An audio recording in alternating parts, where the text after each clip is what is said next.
Hi viewers, welcome to GNS. ഇന്ന് നമ്മുടെ exam ഹാളിൽ നടക്കുന്ന നല്ല രസകരമായിട്ടുള്ള കള്ളപ്പണികളുടെ കാര്യങ്ങളെ കുറിച്ചാണ് ഞാൻ പറയാൻ പോകുന്നത്. എന്താണെന്ന് നമുക്ക് നോക്കാം. ഇപ്പോൾ എക്സാം ഹാളിൽ വേറെ കുട്ടികളുടെ അടുത്ത് ചോദിച്ചതെന്ന് എഴുതുന്നവരുണ്ടാവും, അല്ല പേപ്പർ കൈമാറിയിട്ട് അത് നിന്ന് കോപ്പി ചെയ്തിട്ട് എഴുതുന്നവരുണ്ടാവും, ബിറ്റ് വെക്കുന്നവരുണ്ടാവും.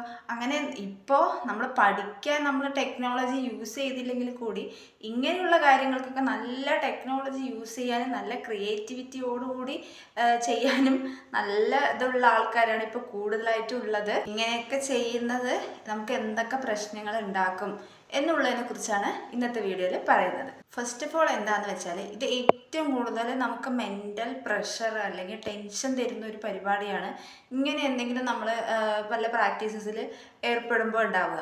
ഇപ്പം നമ്മൾ വേറൊരാളുടെ അടുത്ത് ചോദിക്കുകയാണെങ്കിൽ അത് ടീച്ചേഴ്സ് നമ്മളെ നോക്കുന്നുണ്ടോ എന്നൊക്കെ നമ്മൾ ഫുള്ള് നമ്മുടെ മൈൻഡ് നല്ലോണം ടെൻഷൻ ആവാൻ നമ്മുടെ ആൻസേഴ്സിനെ തെറ്റിക്കാനും ചാൻസ് ഉണ്ട് എന്നുള്ളതാണ്. ഇപ്പം നമ്മൾ കറക്റ്റായിട്ടൊരു ആൻസർ എഴുതിയിട്ടുണ്ട്, എങ്കിലും ചെറിയൊരു ഡൗട്ട് ഉണ്ട് എന്ന് വെച്ച് നമ്മൾ ആരടുത്തെങ്കിലും ചോദിക്കുകയാണെങ്കിൽ അവർ ചിലപ്പോൾ റോങ് ആൻസറാണ് പറഞ്ഞു തരുന്നതെങ്കിൽ നമ്മൾ എന്ത് ചെയ്യും, ചിലപ്പോൾ നമ്മുടെ കറക്റ്റായിട്ടുള്ള ആൻസറിനെ വെട്ടി അവർ പറയുന്ന ആൻസർ അവിടെ എഴുതി കഴിഞ്ഞാൽ വെറുതെ നമ്മുടെ മാർക്ക് പോകാനായിട്ട് സാധ്യതയുണ്ട്. നമ്മൾ ഫസ്റ്റ് വേണ്ടത് എന്താണെന്ന് വെച്ചാൽ, നമുക്ക് സെൽഫ് കോൺഫിഡൻസ് ആണ് വേണ്ടത്.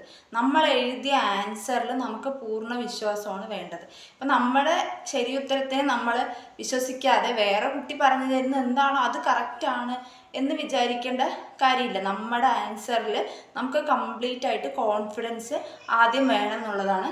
പിന്നെ ഒരു കാര്യം എന്താണെന്ന് വെച്ചാൽ, വെറുതെ നമ്മുടെ ടൈമിനെ വേസ്റ്റ് ചെയ്യുന്ന കാര്യങ്ങളാണ് ഇതെല്ലാം.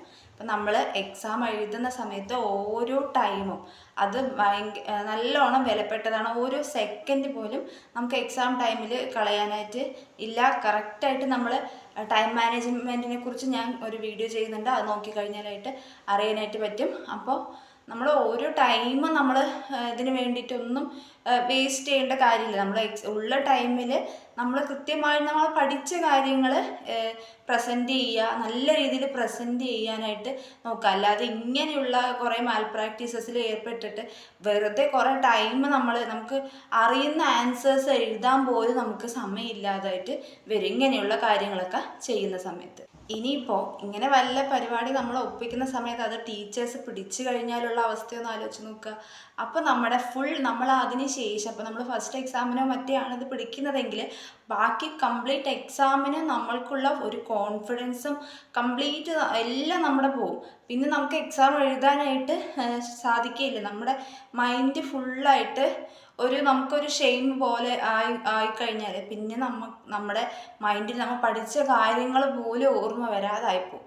പിന്നെ അടുത്തൊരു കാര്യം എന്താണെന്ന് വെച്ചാൽ, ഇപ്പം നിങ്ങൾ ഈ പരിപാടിയൊന്നുമില്ല, അല്ലെങ്കിൽ നമ്മൾ കൂളായിട്ട് നമ്മുടെ പഠിച്ച കാര്യം മാത്രം എക്സാം എഴുതിക്കൊണ്ടിരിക്കുകയാണെങ്കിൽ കൂടെ വേറെ ആരെങ്കിലും ഇങ്ങനെ ചെയ്ത് ടീച്ചേഴ്സ് അത് പിടിച്ച് ഒരു പ്രോബ്ലമായി എക്സാം ഹാള് മൊത്തം ഒരു പ്രോബ്ലമായിട്ട് ഇരിക്കുകയാണെങ്കിൽ നിങ്ങൾ അതിൽ ശ്രദ്ധിച്ച് നിങ്ങളുടെ എക്സാം എഴുതാനുള്ള ടൈമിനെ വെറുതെ വേസ്റ്റ് ചെയ്യാനായിട്ട് പാടില്ല എന്നുള്ളതാണ്. അങ്ങനെ വല്ല പ്രാക്ടീസസോ അല്ല എന്തെങ്കിലും പ്രശ്നങ്ങൾ നടക്കുകയാണെങ്കിൽ അത് അവിടെ നടന്നോട്ടെ.